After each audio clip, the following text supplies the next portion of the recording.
Hey everybody, this is John at the top of the episode. I wanted to do a quick disclaimer before we get started.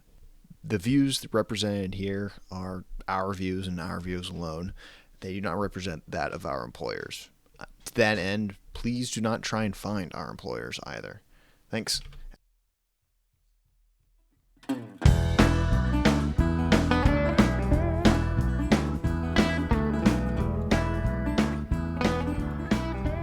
Hi there, welcome to Seedpod. My name is Kelvin.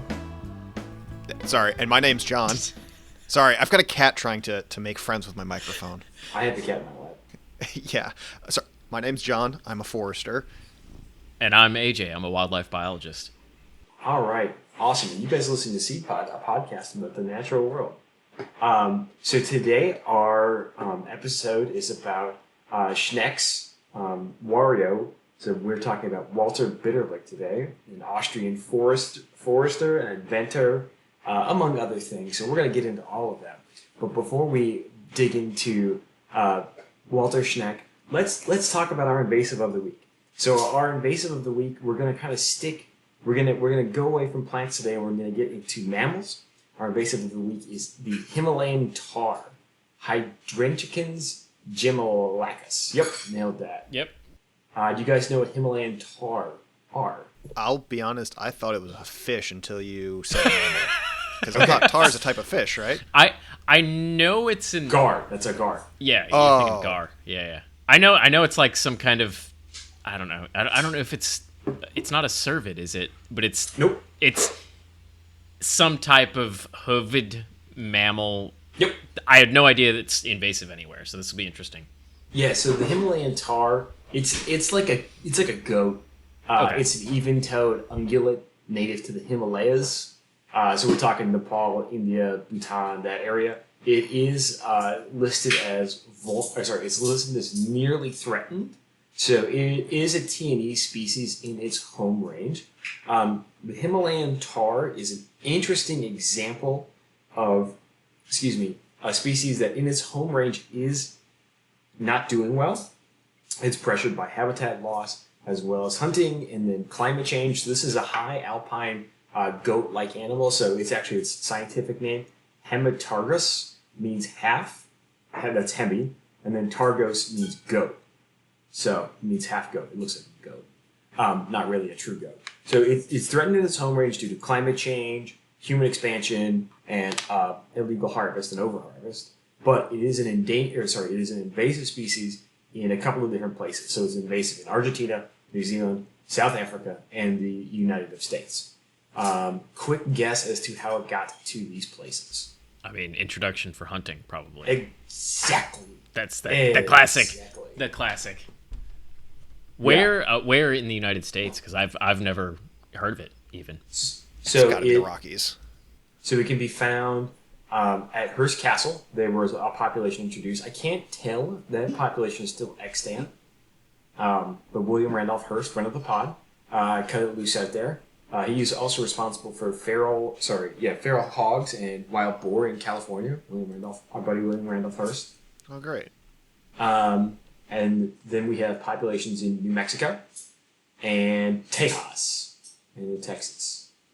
The Texas populations, I can't quite tell if those are known invasive.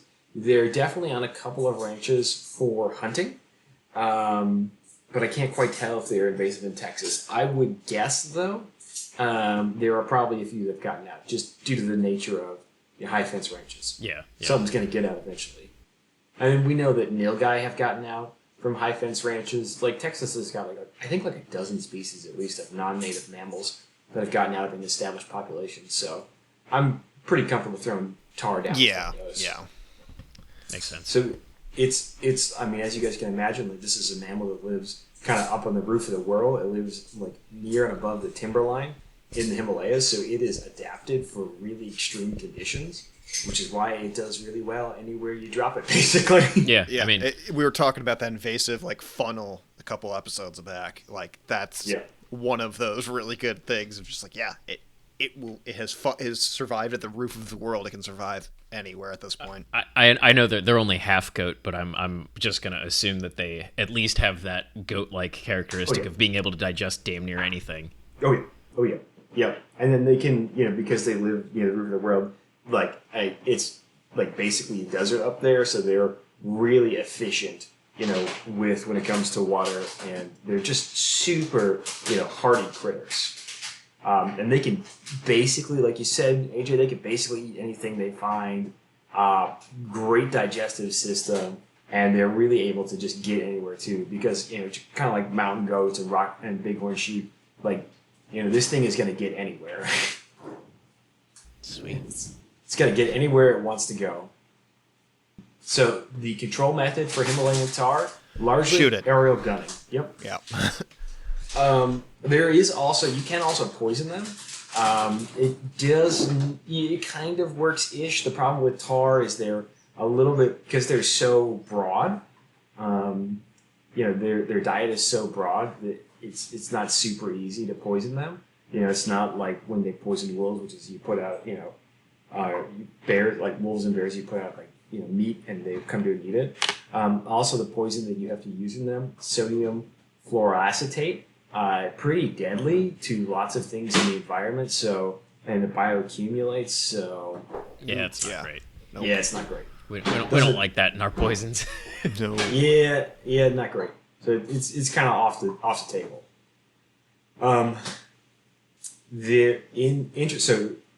In New Mexico, they were introduced. Mexico also has gemsbuck and ibex, and that's because folks at the time were thinking there's not really a lot of wildlife out here in New Mexico. Let's cut loose some of these critters that can handle the desert and expand our wildlife, expand our ecosystem, and expand our hunting opportunities. So that's how it got to New Mexico. Texas, like we said, hunting ranches, and William Randolph Hearst also cut them loose for hunting as well as because they look really neat. In New Zealand, they do have, so there are, the damage that tar do is they eat lots of stuff, and they really eat down your native plants, as well as they'll, especially in these water limited areas like Texas and New Mexico, they're going to drink lots of water. Well, they drink less water than feral horses, but that's a different conversation for a different time. So we're looking at loss of native habitat, loss of native plants, as well as loss of water. So you would think okay, this is a pretty easy thing that we should all get rid of. In New Mexico, there is one canyon they're allowed to be in, and there's a hunting season on that. Outside of that canyon, you can shoot them on site. There's no closed season. In New Zealand, the government has attempted to control populations, but by culling via aerial gunning. But they get a lot of pushback on that from both animal rights and hunting groups. The hunting groups want to keep them around because they're fun to hunt. And it's easier to hunt them in New Zealand than it is in Nepal, where they're endangered. I mean, I guess that makes sense, but still, why don't you just, do conservation here, guys? Yeah, well, the interesting about New Zealand, this might be its own whole episode, but in New Zealand, there are very few native mammals. So the native mammals are seals. Oh, right. And then 3 species of bats, and then every other ecological niche has been filled by birds. That's so cool. I love that. Yeah, so if you want to do big game hunting, everything that you're shooting is introduced. Yeah. Another reason that another group is pushed to keep tar around are the farmers who have hunt leases for tar. Having said that, according to a study in 2020, only 36% of farmers made any money from a tar lease. So, kind of over-exaggerated the importance of them to the economy of the area. All right, that's the Himalayan tar. So any other questions about tar? No, that's an interesting. Not really. I hadn't heard about it's definitely neither have I. Yeah, no, just a kind of fun example of an invasive that is damaged, is endangered, is threatened in its own habitat, but invasive elsewhere. And that before you, dear listener, think to write in an email and ask this, you cannot just ship tar back from New Zealand to Nepal. It doesn't work. It doesn't work for a number of reasons. First of all, it's very expensive. I was going to say, and also have you tried to put a half goat or whatever on a plane? It's probably pretty difficult. Just thought. Yep, there's a lot of, you're really putting these animals under a lot of stress, and so the chance the animal just dies of stress-related issues is very high. I mean, you have animals die stress-related stuff all the time. even when you're moving it for conservation reasons. So stress is really high. Cost is incredibly high. Like let's take the nearest flight is going to be New Zealand. That's that's a long flight into Nepal, and then you're taking an animal that even if you take an adult that's spent its whole life living in New Zealand, it's not adapted to it has spent its life and it has been taught. We know the animals learn from each other. It is used to New Zealand, and so it's going to take a long time for it to adapt back to its native food. You see this with lots of other reintroduction efforts where the first generation doesn't really make it. It takes a couple generations for the critters to be successful. And then there's a huge concern about disease. Oh, the other thing in Nepal is they have actual predators. They have snow leopards. And so these critters that you would introduce back into their habitat are not at all used to having to look up for predators. So you see this issue with stocked fish. Like they get picked off all the time. Or like we talked about in another episode about pheasants in Pennsylvania and how they have like a survival that can measure in hours because they're not like at all thinking about predators. Yeah. So these things would just get eaten up by all the snow leopards. Yeah, I think it's people that are not in this field. I think have a vastly they overestimate the importance of like instinct, in wildlife and how they survive in the wild. So much of that is learned behavior. And it's just you kind of can't overestimate that. Oh yeah, and then the last concern, and far from the least concern, is disease. We did a whole episode on chronic wasting disease. Tar are because they're not cervids, unlikely to be able to host chronic wasting disease, but they could have any other number of diseases. We've seen a lot of like canine distemper that got onto Isle Royal and just wiped out the wolf population of Isle Royal. So this shipping tar from New Zealand or the U.S. or South Africa would be a fantastic vector of disease. Sorry, John. No. But also, it's all the stuff that's theoretically native to our, New Mexico or whatever that has adapted to the tar gut, and then all of a sudden we kidnap it, ship it over there. We're repeating the exact same mistake we did 100 years ago or whatever. So let's just skip the middleman, shoot them all here, and promote our own, goats or whatever highland creature that we have here in New Mexico or wherever. Yeah. Yep. And in especially in those desert canyons, there doesn't need to be wildlife everywhere. Sometimes the beauty is just in the desolation in a way. Yeah. It's not a desolation, but it's a unique feature. The high plains of a restored steppe in South Dakota has its own beauty. It may not be for everybody, but it's got something there. You just got to look for it a little differently. Yeah. Oh, and then one quick note of clarification: they're not in the entire island. They're in the southern Alps of New Zealand. All right, so that is the Himalayan. Oh, I almost forgot to mention. I forgot to talk about their size. Completely forgot to do that. So tar are pretty decently sized. The average male weighs about 160 pounds. Average females weigh about 80 pounds. So they're pretty big dudes. These are not small little critters. And they can live between, on average, 16 years, though 20 years is not impossible. So they're pretty long-lived. This is not a little, pygmy goat running around the landscape just eating stuff. This is a pretty big guy. Yeah, that's not a small animal. No. No. Pretty big, so their impact is going to be pretty high. Okay, so that was our invasive of the week. And now time for our Forest Minute. John, what was your Forest Minute from the week? This one was... It's been raining a lot here, so everything has been going crazy. But one of the plantings I did this spring it has been not completely successful. There's always little pockets of failure and stuff like that. But overall has been a resounding success to the point where I think I've come up with a recipe, in air quotes, of the combination of cover crop and grass and grass species to protect from weed growth. species of oaks and other trees to combine into the planting area. I'm doing a whole. It's all pretty much 75% oak species, and then 25% shrubs and other hardwood species. And so it's really nice to see the fruits of your labor actually survive. Last year we had a horrible drought.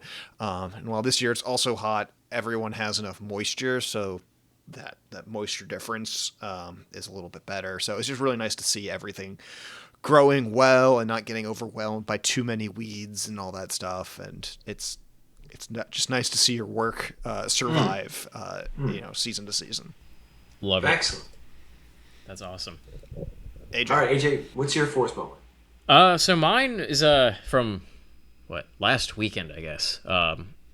And I know on the previous episode I talked about end of year, end of burn season, acre tabulations and all that good stuff. I got a call kind of out of the blue from a landowner that decided he wanted to try a summer burn.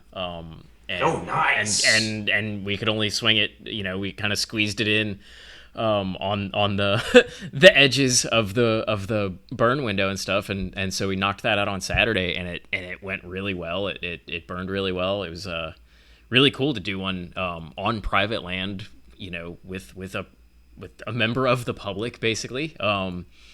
That late in the summer.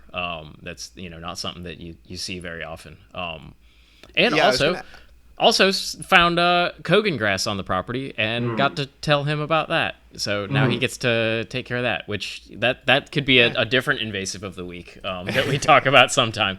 But I'm glad I saw it, and now he can kill it. I was just thinking. The nice thing about Kogan grass is it is easy-ish to kill.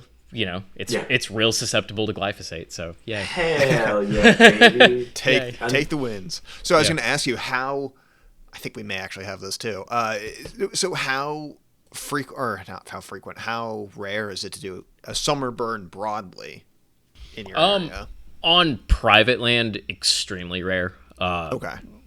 Why is that? Do you think? I'll say on private land where folks are. On private land in general, it's pretty rare. It's basically unheard of if people are managing for timber production. Because, once you start getting, into the 85 plus, degree weather, the chances of scorching needles and potentially losing growth or, stressing trees, all that good stuff. Gotcha. It just goes up to the point that most private landowners are just not willing to take that risk. And especially if they don't have hundreds and hundreds and hundreds of acres, chances are they're going to be able to find, a better day to do it earlier in the year. True. Yeah. So it's not something you really run up to. Now this guy is not managing for timber, he's managing for wildlife. And so he's got different goals in mind, wanting to get wiregrass to go to seed and things like that. So it makes sense to do it this time of year for him. This is absolutely, the time of year, or maybe a month and change earlier he could have started on it. But it makes sense to do it now because he's not that worried about scorch because A, pretty open canopy, and B, he's not worried if he loses growth on the overstory because he's not going to harvest it. What about you, Calvin? My forest minute. I think I'm gonna pick one. So it actually, I had the opposite of forest minute earlier this week. We were just in just a hellscape of multiflora rose, and just on the side of a mountain that was so steep. I tried to sit in my truck to have lunch because it was raining, and I got a tummy ache because my whole world was too slanted. So I had to get out of the truck and sit to make my tummy feel better. Jesus. So that was not my forest. That was not my forest minute. But my forest minute, was it happened just today, and it was not in the forest. It was actually in the meadows. So I, 2 years ago, I killed my friend has this. They bought this house and they have that has it came with a little orchard and then an acre plus of this really steep slope. So I killed that was just lawn. So I killed the lawn and then we replanted it to be native meadow. And last year it did pretty well, and then this year we got out, and I have been like way too busy to get back and look at it. So I finally got back to look at it, and the front half of the meadow looks great, fantastic. All kinds of cone flowers, bergamot, all that kind of stuff. Lots of even, I mean, you're going to expect there's a lot of pokeweed in there, all kinds of stuff like that. So front half looks fantastic. I'm super happy about it and proud of it. The back half looks terrible. It's all invasive plantain. So that's we'll have to figure that one out. That's a half a win. Yeah. Yeah. Yeah. No, I've got the same thing, or had the same thing with my with a prairie planting that I did. Similar situation where it's like an old turf grass area. And this year or last year was a lot of plantain. This year we actually got a decent amount of coneflower I think it's a great coneflower, a couple of false sunflowers, a couple patches of bergamot. So I think if I see if I can't get anything to go through it fire-wise, I may be able to get something through. But I still haven't figured out prairie plantings, because sometimes I seem to do really great, and other times it's dog shit, and I don't know the difference. I've treated them the exact same. Like, I sprayed it twice, drilled the seed, and other time, and it just plot A, perfectly fine. Flush, huge grasses growing, couple patches of weeds, nothing. Others, it's just all ragweed or plantain or something like that. I'm like, what the hell? They're literally right next to each other. Nothing has changed. Nothing is different. Just one's 50 feet away.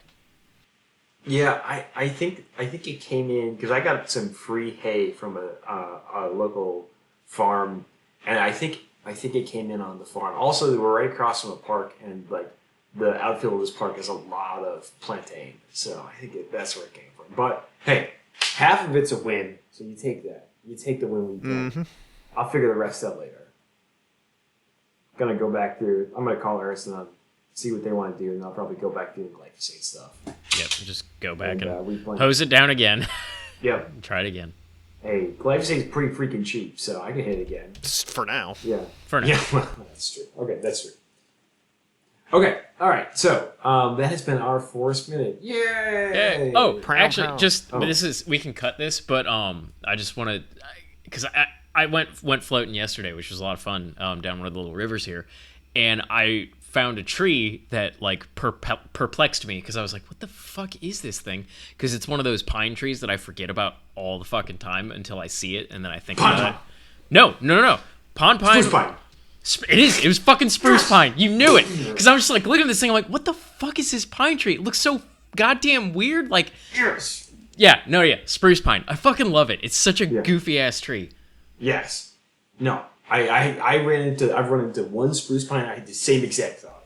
Because you look at it, you're like, the bark is all light colored, but it looks like hard, and then it's like it's got the tiny little twisty needles, and you're like, is this the world's most fucked up white pine? I don't know what this is. Yep. And spruce pine, every time. Yep. I love that this spruce pine is. Okay, so what's the actual scientific name of it? Because I remember you guys talking. Glabra. That makes sense. Yeah. Oh, that's spruce. Okay. Norway spruce? That's Picea abies. Yeah. Oh, fuck you. Sorry. Isn't that so funny? Picea abies. Yeah, we're good. Spruce fire. We're good. No, it's I didn't go to the second source. I was like, just spat out like, Googled it. Oh, it's spruce pine. No, it's spruce fir. It's fucking Copilot AI dog shit. Auto corrected or whatever and got me. And I'm like, shit, I should have. Anyways, this one got it, remembered it. Okay, cool. Sorry. Well, it is like impossible to search with the common name, because all you get are gobs and gobs of pages of how to tell a pine from a fir from a spruce. And it's like, no. I am looking for Pinus glabra, not Picea abies or whatever. Yeah, I don't know. Or you get the town of Spruce Pine, North Carolina. That's exactly what just happened when I looked it up. Yep. Same here. Man. Yeah, it's such a funny little dude. Yeah. And like, it's so funny because that's exactly the experience that I had running into spruce pine for the first time. Because you never see it. It's very rare. I don't know if that's just due to history of management or just because it's an uncommon species. But yeah, like the first time I ran I think into it, I think it it's took one of those forever. ones that's never ever dominant or even like it's I don't think it's ever dominant in a stand. It's always just plonked down in there somewhere, with a lot of water, and it just kind of does its thing. I mean, I'm pretty sure I've only ever seen it like in a drain or adjacent to a river or something. I don't know if I've ever seen it like truly in uplands. Well, and it looks like it's relatively shade tolerant for southern pines. Yes, So yes, it's able to for persist a in like pine, maybe a it's hardwood area. super shade tolerant. Yeah. Oh yeah. When I ran into it, it was coastal South Carolina, right next to some rice paddies that were flooded for ducks. Yeah, that makes There we sense. go. Yep. No, it was really big. It was like 20 plus inches in diameter, and it was just one weird dude just being a weird dude. Yeah. Super funny. Yeah. Yeah. Super funny tree. Okay, so are you guys ready to talk about enemy of the podcast, Walter Bitterlich? Yes. Yeah. Yes. Yep. Okay, so let's talk about Walter Bitterlich. All right, so before we jump into Walter, we do have to hand him. We don't have to hand it to him. We do have to acknowledge him for a couple of things. Okay? Sure. So we're gonna have to do this. So, AJ, have you ever heard of a reloscope? I have not. Okay, John, have you ever used a reloscope? You know it. I have. Yep. Yep. Okay, that's what I figured. Okay. And then AJ, do you know what point sampling is? Or plotless, also called plotless sampling or variable radius plots are? You know what those are? Yes. Variable What is- radius plots. Yes. The rest, What- the other terms, I don't. Those. It's are all the from same my- thing. Yeah. It's all the same thing. Do you know what a variable radius plot? So tell me what a variable radius plot is. It is. You have your plot of what you're sampling, and it is. I can't fucking explain it that well. Gather my thoughts here. No, it's okay. It's okay. It's a tough thing to explain. Yeah, you're good. It has been a long time since I've No, you're fine. done it. Yeah, you're fine. Fuck. Just give it a shot. Just give it a shot. You don't have to get it right. You just have to. I just want you to give it a shot.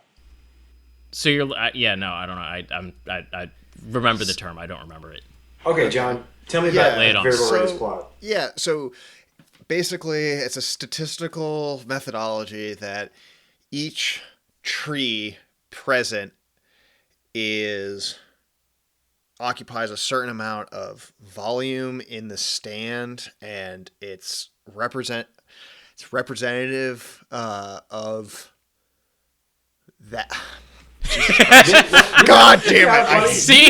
No, I know. It's like it's It's the principle that like basal area measurements yes. do, Well, right? so- like a larger related tree to that. Yeah. So farther lays the in basal a closer- area is related to the repetition of that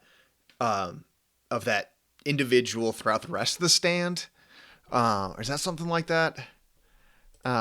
Shit. Yeah, I mean, kind of. Okay, so I'll let you guys stop. I'll stop you guys. I'm sorry. I just know No, how it's to do okay. it. I don't know how Yeah. to teach Yeah, it to no. someone else. It's a tough thing to explain.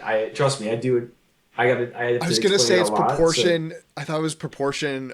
That's like 3P sampling. I was like, no, that's not it. That's something else. Oh yeah, no one does 3P sampling anymore. It's just not. Like, that was like big in the 80s and the 90s. It's dead Yep. now. 3P sampling will never come back to that. Just so you No, guys, no. just It's listeners, fine. you don't have to look at Don't 3P worry sampling. about Don't it. worry It's about it. I got yelled about it at school. Anyways, continue. It's fine. Okay. Variable radius plots are how most foresters in North America sample. So I say North America because in Europe, where you have smaller forests and more foresters, you don't need to do this. You can do fixed radius plots. So variable radius plots, you use either an angle gauge, a reloscope, or mostly we use a lot of prisms. So the prism works by bending light. Light bends at a known angle because it's both a ray and a wave, so it bends. But the variable radius plots works on tree size. So the trees tell you if they are in or out based on their size. Variable radius sampling, has a bias. It's biased towards larger trees. So the bigger a tree is, the more likely you are to sample it. The really nice thing about, because the bigger trees have a bigger plot, The size of the tree's plot depends on how you're sampling. So John mentioned basal area. Basal area is the concept. If we take all the trees in a forest and we cut them all off in 4.5 feet, they're all magically square, and we shove them into one corner of the forest. How many square feet of that acre are then taken up by wood? So it's like, how big of a dance floor do I make if I just push all my trees into one floor? That's really helpful in management and like conceptualizing forests. There's some other methods that are useful. Sorry. No. I'm interrupting you. Please. What I tell people about basal area is it's the cross-sectional area. So it's basically you're trying to figure out how much area your trees take up. But the reason why it's important is because so much of what we do, even on the wildlife management side, is tied to basal area, and it's just a lot of things have used this term basal area to translate into all this other work that we do in the forest, and so that's a measure of competition. Yeah, and what we control is competition. It's without getting into canopy closure. It's how much light are you getting on the floor, and if you've got especially if you've got a relatively homogeneous canopy, same species, you can kind of like I can tell you. If you've got much more than, 90 square feet of basal area, you're not going to have quail. If you've got, 40, they're going to be pretty fucking happy. If you've got, 40 or lower, that's good for gopher tortoises. We can use it as an index for those kind of things, as a little bit of a shorthand. Like, it's not perfect. Exactly. But, who wants to... It gets you close. Who wants to fucking do, canopy closure with the fucking... spherical densiometer. Oh, just shoot me. Yeah. Oh. So basal area. I actually did just use a tube densiometer the other day. That was not bad. That was pretty easy. You want to know the densiometer I use? I look up and I say, yeah, that looks about 20% ever. Cool, moving on. Hey, it's a different, your eyeball is a different type of sphere, so there you go. Yeah, there you go. So, okay, anyways, plotless sampling. Basal area is just a way to measure forests. Forests are very difficult to measure. This can be a whole long thing in itself, but it's a way to understand forest occupancy and potentially competition. If you pair basal area with a couple of other details, I can write you a management plan without even looking at the forest. It's just a way to understand forests. And so plotless sampling uses basal area a lot. The really nice thing about plotless sampling is you don't have to set up a square plot or a circular plot, which you do in fixed area plots. So in a fixed area plot, you say, all right, I'm going to sample 1/10 of an acre, and then you're going to measure everything within 32 feet of your center point. And that's every single thing, mind you. Yeah. And this is something I've had to tell people. It's like, no, go back for that 1-inch little dinky thing. We're measuring single thing in this plot. Well, that depends on your it depends on your prescription, but for this one in particular, it was everything 1 inch and above. So getting that through to your text is difficult. Continue. So the difficulty with fixed raised plots in forests, pretty straightforward. You guys will see it as soon as I say it. There are these things called trees in a forest. Trees they're solid and they're hard. So it's pretty difficult to pull a straight line in a forest unless you're working in a pine plantation. And then you'll be able to pull a straight line. You're going to run into a bunch of stuff, and then you'll be able to pull a beautiful straight line after that. You can pull a straight line in two directions. Yeah. Or you can make a box. That's the other nice thing. You can make a box, yeah. So that's how a lot of sampling was done. It was either fixed area plot or just a complete census. So you say everything in this forest, we're going to count. And so that's how Walter started his career. We're gonna start with the nice things, and then we're gonna talk about him as a person, just so we can understand why we're talking about this guy. Because if we don't talk about what he invented, you're gonna be like, Calvin, why did you waste my time with this? All right, up against the wall, we pull just a little, a couple of pounds of pressure, and we're done with this conversation.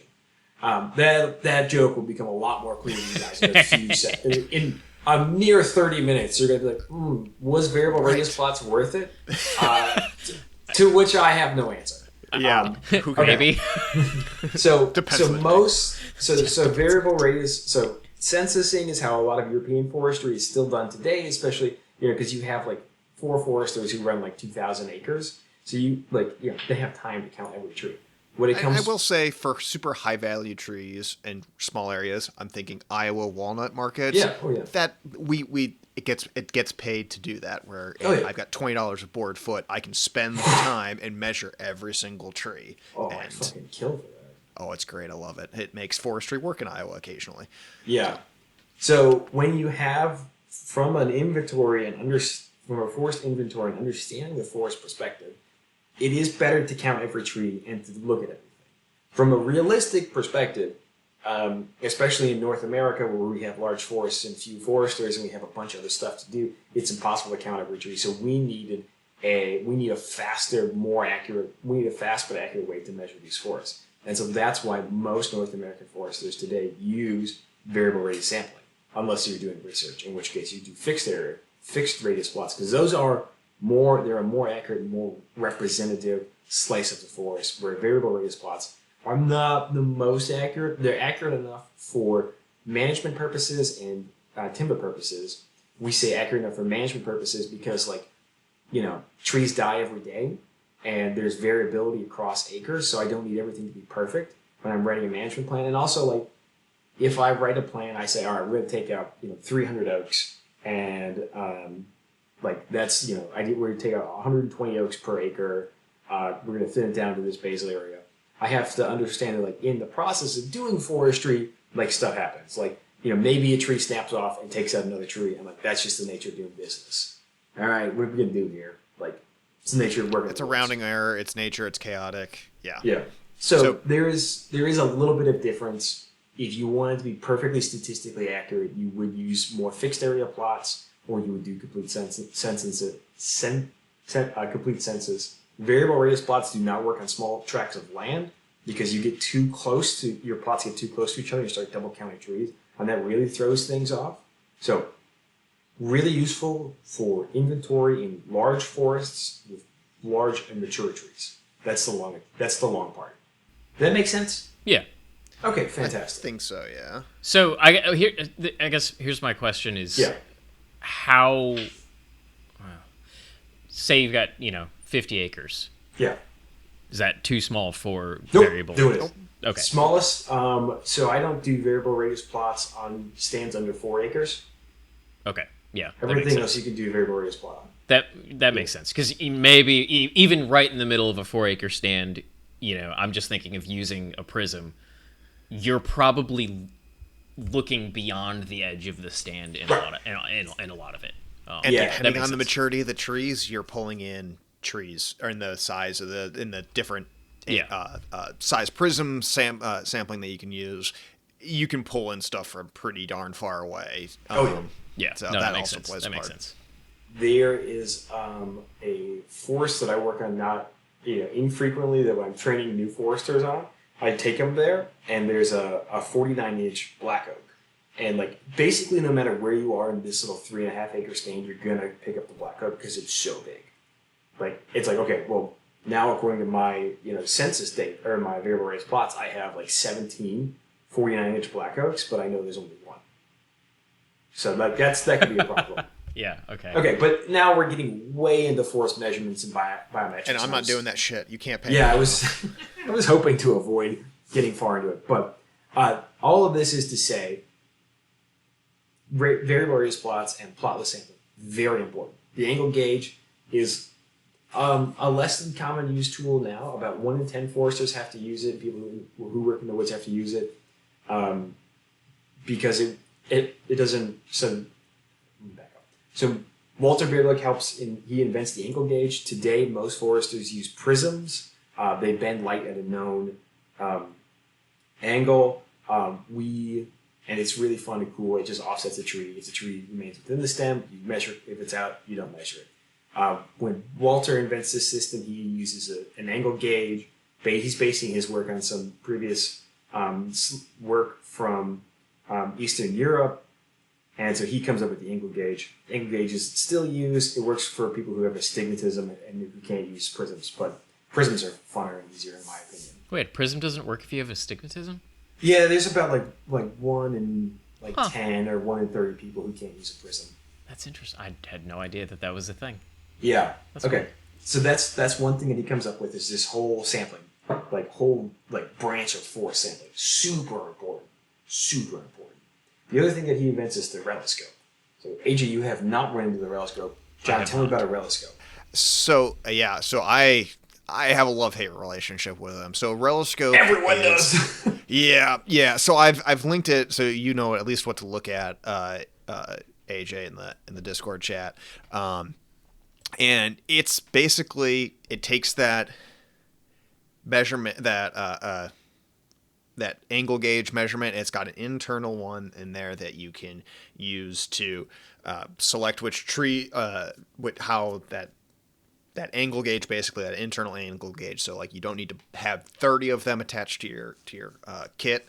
It can measure diameter with a decent enough accuracy. It can without going up to the tree. You can do it from wherever you're standing. Yeah, and you can do slopes as well. So that's got a little, and you just look through it and you do it. I know that's not like I'm not a I don't really teach a lot of people to use a reloscope, so it is how it is, and you use it. Unfortunately for me, and I hate them. I never have been able to use them very well, and also they cost like $2,500. Yeah, that's a lot of money. So listen, the reloscope is basically a metal box with mirrors in it, mirrors and glass, and it's made of like sheet metal. So, as John said, it is a very useful tool because it works really well on slopes. So what most people do, reloscopes are really fallen out of favor for reasons we'll talk about in a second. So what most people do when you're taking a variable radius plot is you stand at plot center with your prism, you figure out all the trees that are in, and you go measure those trees. With a reloscope, if you use it right, you can just stand at plot center and measure most of your variables of interest. So you can measure basal area, you can get an estimation of diameter, and then you can get... I mean, you could do height too if you wanted to. Yeah, you can do height. You can even do basal area at various heights. So, and you can do diameter at various heights. The thing is, the downside to a reloscope is that they are pretty fragile. Yep. Because it's a little metal box. A box with a bunch of mirrors in it. Yeah. With mirrors or glass. Mirrors and glass. So that's the downside. And as John said, they're pretty expensive. Also, they're tough to find.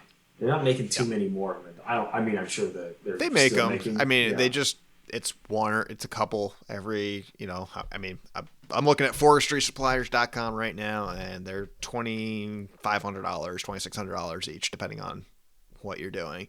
But like, we had them. I used them in California a ton, and they were like not a gift, but they were like bestowing a very sacred weapon on a space marine in 40K onto the forester that got them, because they were that expensive and they were that like you could do everything with them, and you didn't have to hike through the brush and through a redwood forest to try and measure a 80-inch tree. You can just do it from where you're standing, and it's fairly accurate.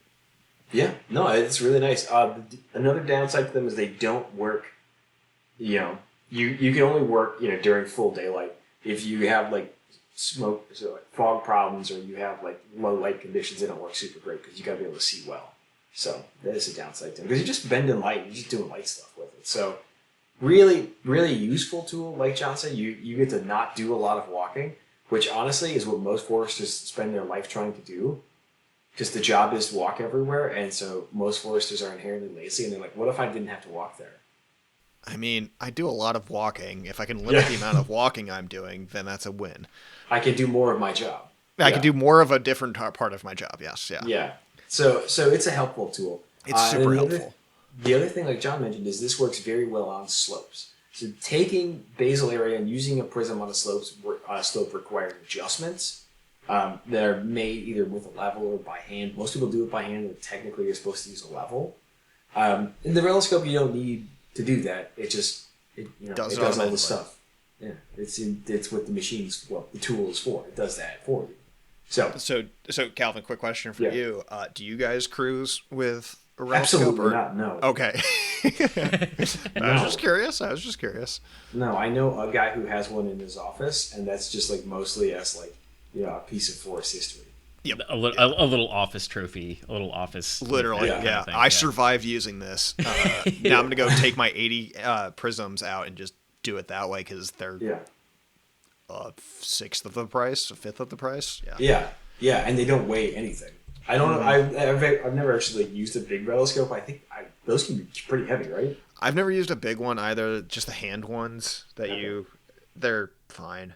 But again, there are enough slopes where I am, enough rocks where I am. Like if I trip the wrong way, which happens, and I go down the wrong angle, that thing's coming loose, and I am out $2,500 on a cruise job I bid $3,000 for. So, yeah. Oh, the other day I tripped on a log, and I just laid on the ground for a little while. Oh God, were you wearing a backpack sprayer? Because I've done that before. Oh, I set up. Yep. So I wasn't like leaking fluid, but I was like, it was so hot and up a fucking mountain. Yep.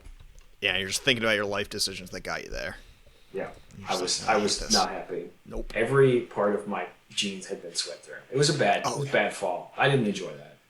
I mean, I was mowing a prairie the other day and I sweat through everything, and I'm like, I'm literally sitting in a tractor, and I'm not like, granted, there's no AC in the tractor, but like I'm sitting, and I'm just dumping sweat, and like I've peed once, and I've drank a gallon of water, and I have not moved, and oh God. Anyways, reloscopes, right? Listener, you may think that you want to work outside, and then you have to work outside in all heat conditions and all temperatures. Mm-hmm. Sometimes it does not pay to work outside. Nope. Sometimes it sucks. Yep. This Wednesday in Iowa, granted, whenever the hell this comes out, who the hell knows what day it'll be, but it is the middle of July, and it's going to be 100 degrees, and it's going to be 20 degrees of humidity. So it'll actually be 80 degrees, but it'll be that humid. Corn sweat, am I right? Yeah. Oh, yeah. Okay. High of 98 tomorrow. Okay, so that was Jesus the Christ. reloscope. Okay, all right, back on track. So that was a reloscope. Yep. Cool, interesting piece of equipment that is occasionally used today. Not so much anymore. Now they have laser I think it's primarily reloscopes. in the Northwest where it's used. If I had to guess, where you got big trees and they're annoying to get to, like really big trees. Big trees on slopes and annoying to get to. Yeah. Makes sense. They are also being phased out by like lasers and ultrasound. That's it. So. Yeah. Yep. So they're going away, but they've been around, since 1949, which we'll talk about. But we're going to hear a lot of 30 and 40 in a second for quite a while. So, that's what he's known for. These two major inventions. He's invented a number of other things. We're going to talk about some of those other things in a second. So, let's talk about the guy who invented these. Before we jump into that, just so you guys know, listener, on this podcast, we don't just take tools for granted. It is important to think about how we got to the places that we're at. Also, we believe in judging people based on what they did, who they are, and what they said. So just bear all that in mind as we discuss this. You can judge people by the time and how they were viewed at the time, and you can also judge them with your values placed on them, especially if they were born in 1908. This is not a person who was born in like 10, BC and like who may have very different thoughts. So we're going to say a bunch of stuff in a few minutes, and you may feel certain ways about that. I just want you to know you're wrong. You can judge this person like anyone else. Okay, let's jump into this. So Walter Bitterlich, remember he is our Wario to Schneck. So everything that Schneck did, this guy basically did the opposite of. All right? We know it's actually Schenk. We don't care. I also do not know how to speak German, so... Yeah. In a mere few moments, you're going to understand why I do not respect the Germans, or in this case, the Austrians. More specifically, yeah. So Bitterlich is born in 1908 in Austria. He's born in Root, Austria. He will actually live and die in Austria. Well, he doesn't live his full life in Austria, unfortunately for the world. But so he's born in the Alps. His dad is a forester. Walter spends his life hunting and working with his dad. And in the early 1930s, in 1930, he goes to school and he becomes a forester. He passes the state exam and becomes a forester in 1933. Would you guys like to guess the other important thing that Walter does in 1933? I don't remember my pre-World War II history yet, but it can't be great. AJ, you want to take a shot at this one, boss? I'm just gonna guess it has something to do with Nazis. Oh yeah, he Or joined the proto-Nazis. National Socialist Party in 1933. Hey. This is when being a Nazi is still illegal. Oh, yeah. that So early. He's not just a Nazi. He's an edgy Nazi. Great. Oh yes, Fucking love it. So he is joined. He joins before Hitler becomes president and prime minister in Germany. He joins before that happens. I mean, he's still joining in 1933. I think that he would have joined earlier, but he had a little bit of trouble finding a job right out of college, so he didn't have the money to pay dues right away. And we know he didn't have the money to pay dues right away because he pays his dues in 1933 and 1943, and then doesn't pay dues again until 1937. So he is a dues-paying, card-carrying Nazi. And for those who don't know history that well, to be a literal card-carrying Nazi this early in the game was like, that's a lot of like believing in the cause, as it were. Like, oh yeah, that's like That's you not don't great. do like That's like not you great. don't do that yet. You don't do that yet. These are still like weirdos with a mustache and yelling Extra about. bad. Yeah. I'm just going to quote a little bit of his biography. Despite failing to pay party dues for several years, he was recognized as an illegal or an early National Socialist on the recommendation of his early chapter, which vouched for his deep commitments to the ideals of fascism. Yeah. So I gotta ask, for those who know history, when is this before Hitler does the beer hall putsch, This or is is this after. This is after. So- Okay. so Hitler's Beer hall done push the- was like in the 20s? Okay. Mid-20s Yes. or something? Yeah. 1922. Okay. Okay, yeah. Okay. So, it was Okay. 10 years after. Yeah. Yeah, so Hitler has gone to jail for the beer hall putsch. Mein Kampf has been published for like 7 years at this point. He puts it at 1925. Yes, listener, I did just have to look it up. I don't know this off the top of my head. I'm not a weird guy like that. Okay. Okay. So the Nazis are pretty well established. Yeah. And so you know what you're getting into if you join the Nazi Party, the National Socialist Party. And then also, he is joining in Austria, so he's right on the cutting edge of fascism. Oh right, this is before they get annexed, right? Yeah, so he's in before the Night of the Long Knives. Oh my god. Oh god. Yeah. So he's an early adopter, as we would say nowadays. Oh yes, sir. Yep. Yep. He barely missed going to World War One. He turned 18. He was right at the cusp of going to World War One. He was 10 during World War One, so he misses all that. But he jumps right into National Socialism, and he joins that whenever it's possible. Now, some people I've run into have said, well, he just needed that to get a job. And I would say, no, he did not need that to get a job. Because again, 1933 is when he joins the party. Likely would have joined earlier if he had money to pay dues earlier. He doesn't need to be a Nazi to get a job because the National Socialists do not sweep to power until little later on in the 30s. So he's doing this purely for the love of the game. He's doing this for the love of the game.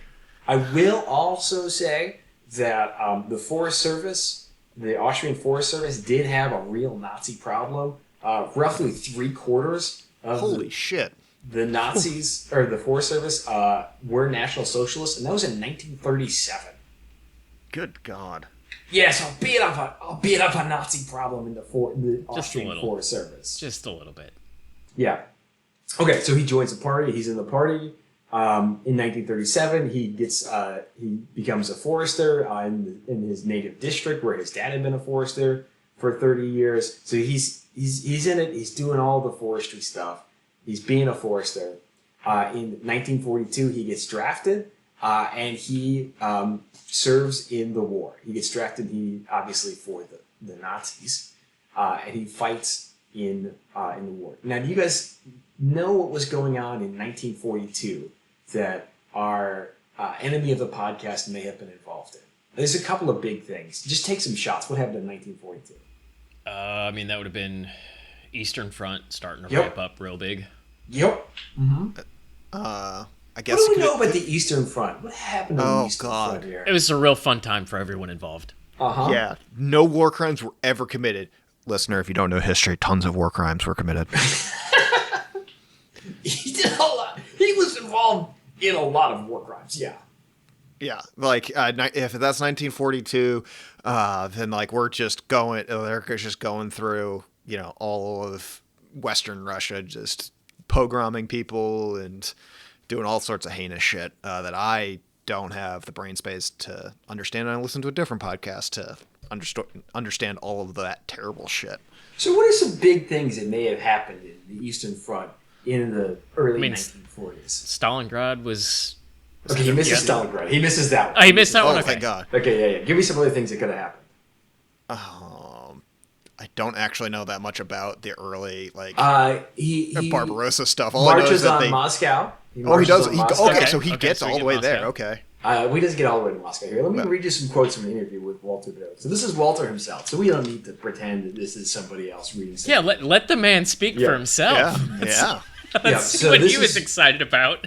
This is him. Jesus.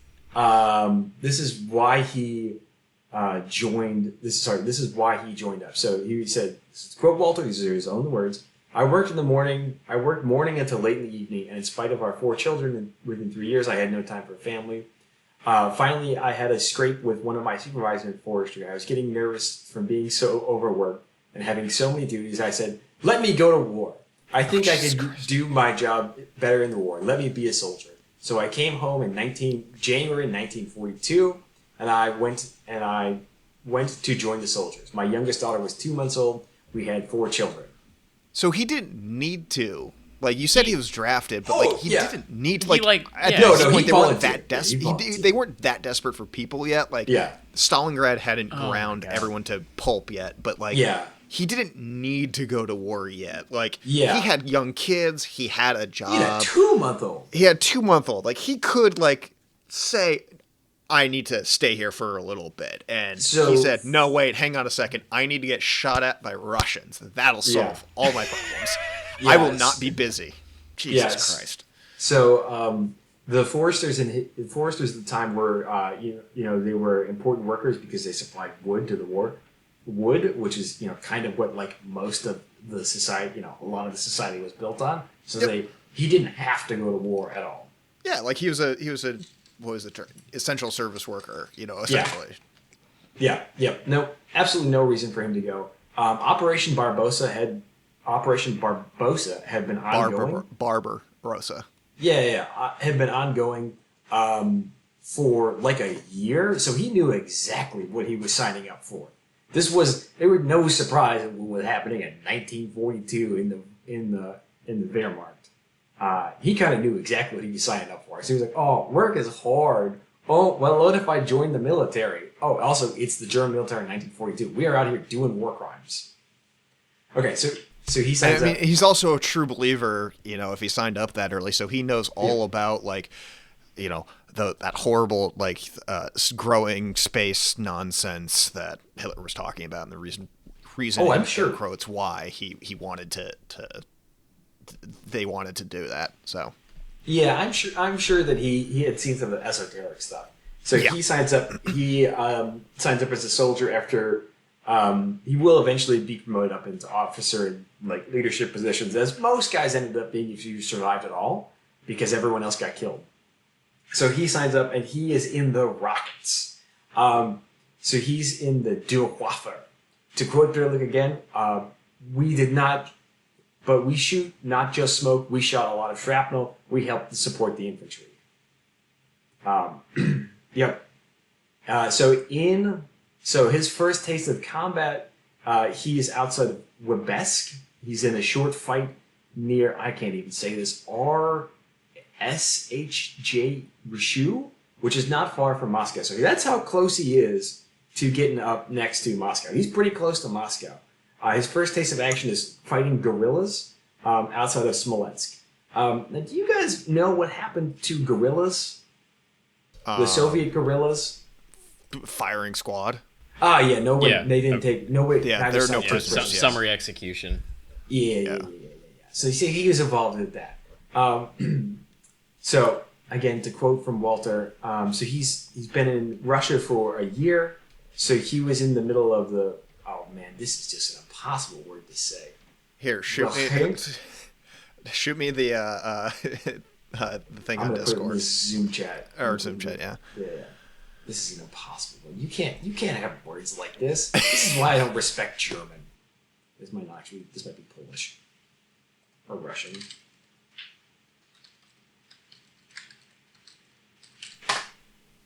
Oh, that is Polish. Oh, come on. I swear to God, that's what Come it the says. fuck on. No, it's definitely Polish. That's definitely Polish, but yeah, like. So listener, it's WJEIKIJELUKI.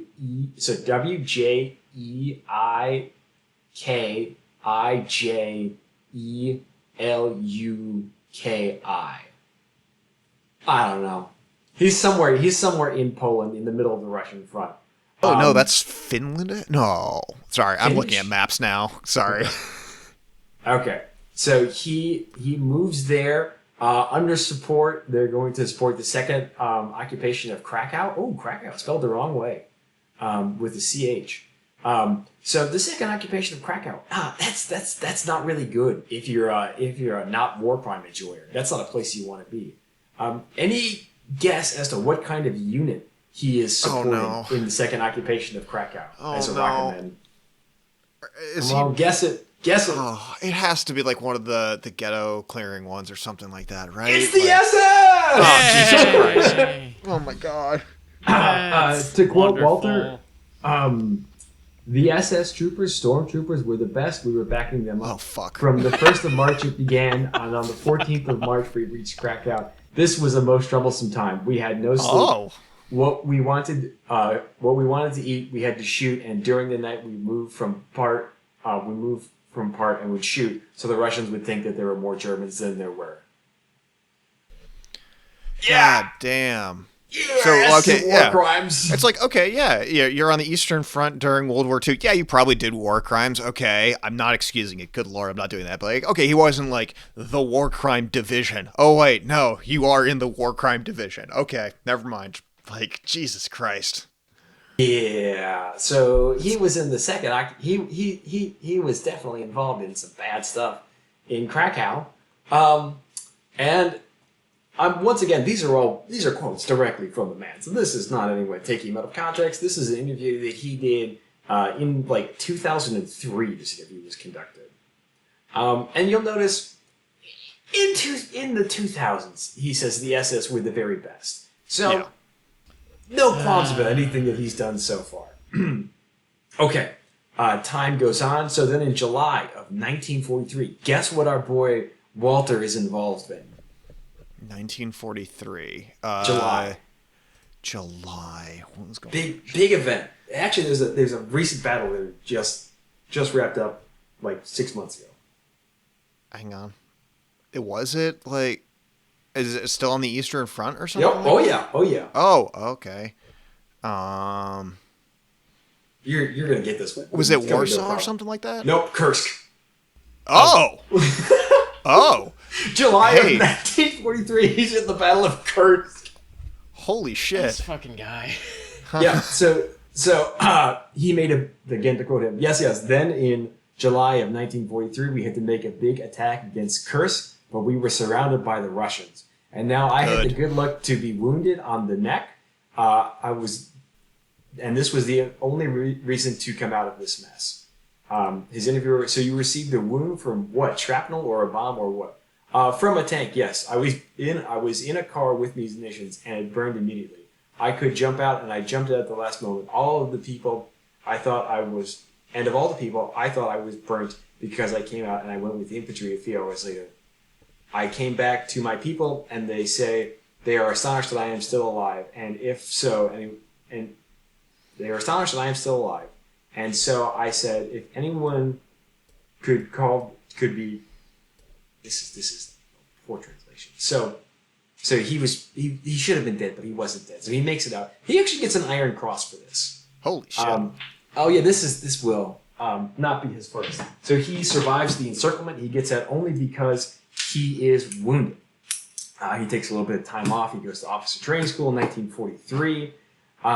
War in the Eastern Front is not doing well, but being a newly minted officer, he does not have to go back to Russia. Guess where our buddy gets sent to next? Western Front. Yep. Okay. Oh, come on. I mean, Yep, that's that the would only be- two options, Nailed right? it. Like, it's Eastern or Nailed it. Western. Well, I mean, I don't know, maybe back to, like, Austria or something. I don't know. Oh, yeah, the occupation duty, yeah. Well, it wouldn't be occupation because it, part Yeah. of Germany. Nope. So he goes to the Western Front. He's Yeah. in, I guess, France. Or Guess Italy. where in Italy. France? Guess Oh. where? Oh. Come on, you boys can get it. You Is have it to be history Normandy? majors. Is it- Yeah! It's fucking Normandy. Why? Yes! So he's literally shooting at... I mean, he's probably shooting at... How is this fucking guy Allied not soldiers. dead? He came to Yeah. the invasion again to quote him, and I just came to the invasion as a new officer with the Rocket Army again, and I have to say, and I had to have the same problems with Normandy. Again, you were assigned to rockets for the defense of Normandy. Yes, but this time it was very different from the kind of war in Russia. In Russia, it was very dangerous to be close to the front. In Normandy, it was the best. The best thing to be close to the front. And there was the problem. That's where the rockets were. That's where the rockets got stuck. Yep. So he goes and he fights, according to Walter, the Americans and the English army. Yep, I mean... Yep. Mm-hmm. Okay. Yep. Sure. So he's fighting at Normandy Yep. on the wrong side, just in case anyone was wondering. So here's again to quote Walter. So we were there. So this is when he gets surrounded the second time. So he gets kettled twice actually. So he gets kettled near Falaise in Normandy, and he went to the bathroom, and then the guy next to him got shot. So that was fun. So he manages to get out of this second encirclement, and this will earn him his second Iron Cross. He eventually he keeps fighting. He makes it back to Austria, and then he cycles really hard to surrender to an American because he I wonder does why. not want to surrender to the Russians. Yeah, there's Especially not a since particularly he- large quantity of surrendering going on. Yeah. Especially since he fought at Kursk. Yeah. Yeah. No, he's... Yeah. I mean, They he also find out marched where on he's Stalin, been or, the last Moscow. year or so. He's not getting out of there. Yep. Uh-huh. Yep. Oh. Yep. So I'm gonna just like shorten a bunch of there's a nice long interview. The only thing that really sticks to him, the only like really downside to the war was when his brother was killed in Yugoslavia. What his brother was doing in Yugoslavia, probably war crimes. That's what happened a lot there if you were a Nazi. Yes. I also was like, that was not going to be my bet of where his brother was going to get got. I'll be honest. I was definitely like 75%, sure it was going to be, it's Eastern Front again. Yeah. No, interesting. Yugoslavia probably killed by Tito's partisans. Yep. So score one for the good guys on that, and that would not be Walter. It's good that his brother was dead. Rest in piss, you Nazi bitch. Okay, so just another few highlights from the war. So he devised a surveying instrument. Again, this is according to Walter. So at first, I devised an instrument for surveying to survey our batteries in Russia. So this is actually kind of where the rotoscope comes from. Is designing instruments great. like this. So it's a very complicated thing, and it allowed to set up surveying faster. And he got an award for that. Another Iron Cross. So he does a lot of inventing things. After the war, as an early Nazi, as a Nazi, not just sympathizer, but just honest to God Nazi, he does get caught up in the denazification. But doesn't stick. Well, Did it ever? I mean, the first couple of months, I think it did pretty decent, and then it ran out of steam fast. So the war ends in 1945. He surrenders. He's captured by the Americans. He has to go through a little bit of denazification. So he loses his job with the Austrian Forest Service in 1947 because he was an early Nazi. So he loses his job, and then he goes on to become a student. He undergoes denazification, and in 1949, he's back with the Forest Service after having finished his PhD. Cool. And that's also when he would go on to invent the variable radius plots in 1949. Now, I'm sure you guys are curious, what inspired him to invent variable radius plots? First of all, it was he didn't want to walk so much, and he was getting annoyed at doing all the walking he was doing. And second of all, he took inspiration from Beethoven, as well as his experiences in the war and all of the fun things and the German military precision. Okay. That's what he credits for inventing variable radius plots. What's Mozart. The Beethoven it was connection? What's the Mozart connection? Yeah. I'm going to read from another biography. In mid-August of 1947, he was attending a concert of Mozart's Cosa fan tutte. He credits the impeccable logic of Mozart's music for bringing his subsidiary consciousness into order, which combined with his militaristic instincts and his led to his definite solution of his long-standing integration of the angular count sampling. So he invents that in January. I don't like Germans anymore, guys. Maybe if we have a couple German listeners, maybe I like you guys, but God Almighty. So he invents variable radius plot sampling in 1948 before he goes back to work for the Austrian Forest Service. He does present it at the World Congress of Forestry in 1950. So that denazification stuff really did not stick. I'm not going to lie. Not for very long at all. A couple years there. About 6 2 years. Yeah, okay. Yeah, because he earns his doctorate in 1949, and he goes back to work for the Austrian Forest Service also in 1949. Oh, so he publishes... Yeah, he presents variable radius plots in 1949 at the World Congress of Forestry. And again, he's a card-carrying Nazi. He's done...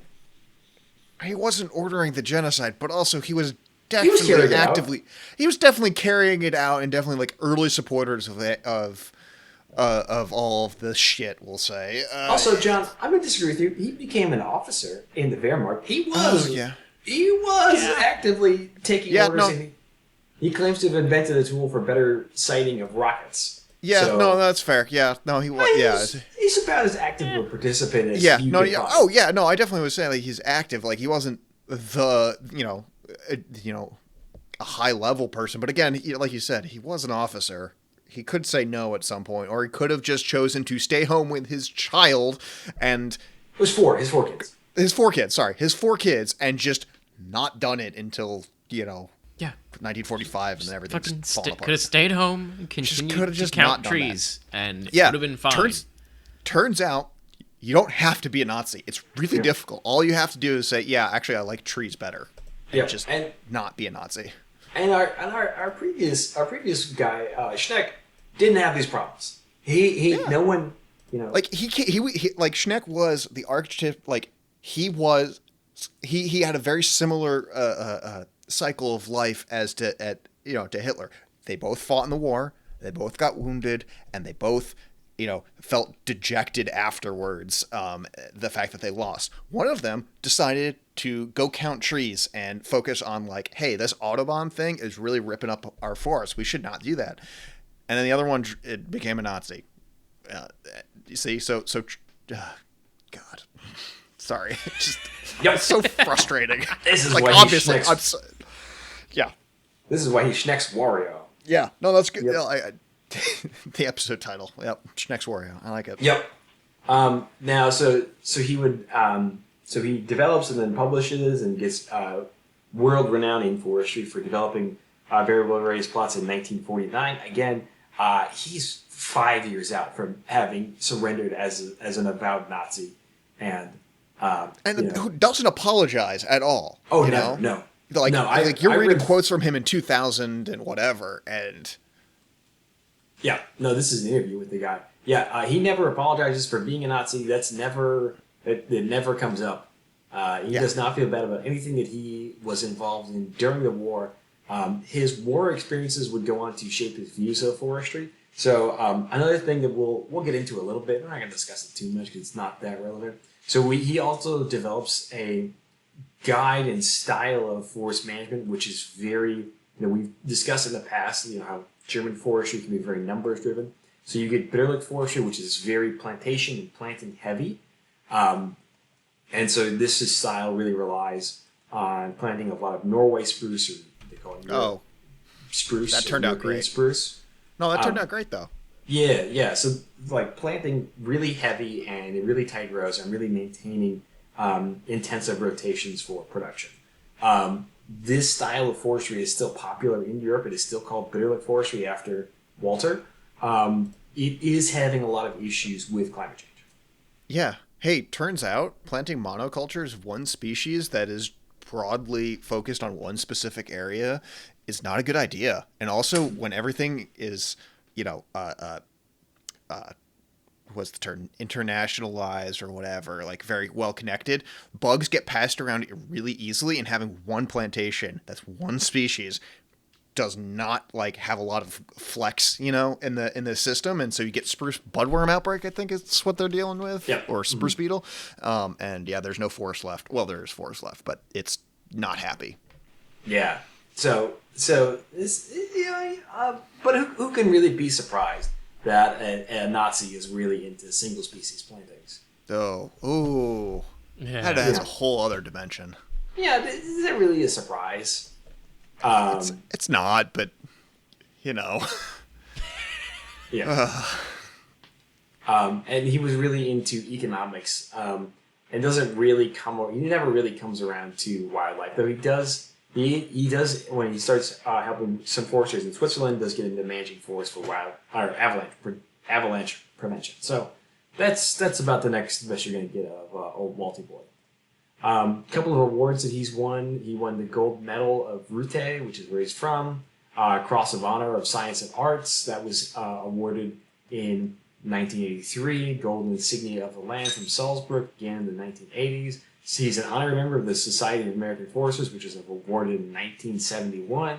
He's a corresponding member of the Finnish Forest Research Institute, as well as an honorary citizen of Nashville, Tennessee.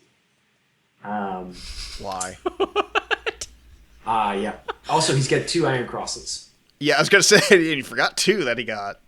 No, I mentioned those. I mentioned those plenty of times. Yeah, I think we should just bear it mention again. He had 2 Iron Crosses for committing genocide, basically. Yeah. Yep. No one really, in everything that I know about him and I've read about him, no one really ever grapples with the fact that he's a card-carrying Nazi. Yeah. He gets the fate that all Nazis at this time come out with, which he lives to be almost 100. He dies 10 days short of living to be 100. He has a very successful both scientific and business career. So he starts selling reloscopes in the 1950s. In 1962, he forms a big company, the Fen Merchandise Optischt. Gabelschlatt. FOG. Who sell reloscopes and other optimal instruments for use in forestry and guess what other industry? It has to be citing guns. Yeah, I love the military. Yeah, because if I get for surveying for the rockets and whatnot, Yeah. Yep. So Walter never leaves his great. military past behind, and he lives a long life and dies a rich man in Germany, and is well rewarded for his achievements, both scientific and military. There's a permanent exhibition of him at the Forest Discovery Center in Germany, and his reputation is never questioned. As far as I can find, this is perhaps the first time that anyone has spoken critically of him in a public setting. Great. Damn. Yeah, so what do we think about Walter? I mean, I'm glad we don't have to count every single fucking tree that there is. That he did give us that, I guess. But fuck that guy.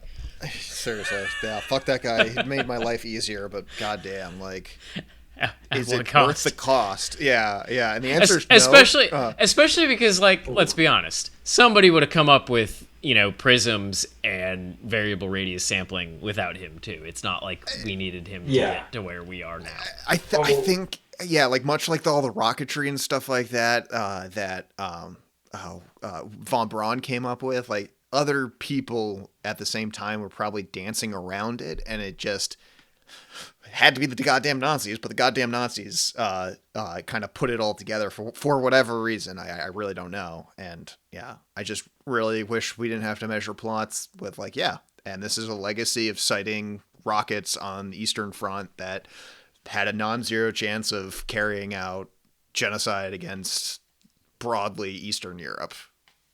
Yeah. Also, so just while we were talking now, I did look up the liquidation of the Krakow ghetto. That would be 1943 March. So our boy Walty B is involved in the liquidation of the Krakow ghetto. Outstanding. My tummy hurts. And involved with SS groups Totenkopf. And what was the one with the guy who did the thing? I don't care. I'm good. Yeah. It's important to remember this stuff, and we need to stare at the face. Not even just all the shit he did during the war, but like joining the Nazi Party that early on, just right off the party early, like, and also saying, "Hey, measuring trees is too stressful. I want to go shoot people." Yeah. That's he's got like that's yeah, and he's got a 2-month-old. He's got a 2-month-old. Homie, your wife just had a kid. She's not fully recovered yet. She needs help. Help her. God.